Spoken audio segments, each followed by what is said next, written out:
The Egyptian Prime Minister making his case before Parliament. His mission? To get it to approve a 2-year extension to the emergency law. A law many argue has helped the government to silence its critics, make arrests without trial, and ban opposition protests. But he says that this time the law will be less restrictive.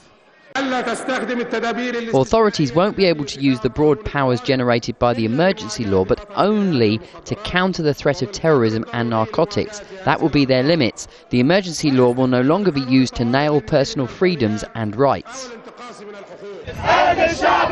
But outside Parliament there is skepticism and anger. Opposition groups want the entire emergency law scrapped.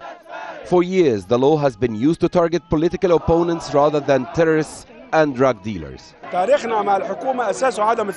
Our history with the government is rooted in mistrust. For the past 10 years, the government has been saying it will not enforce the emergency law, but only in cases of terrorism and narcotics, which hasn't happened.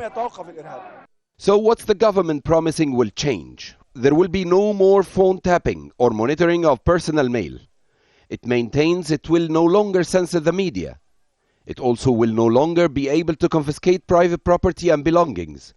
And the government has to prove that any arrests made have to be linked either to terrorism or narcotics. The feeling on the street is mixed. If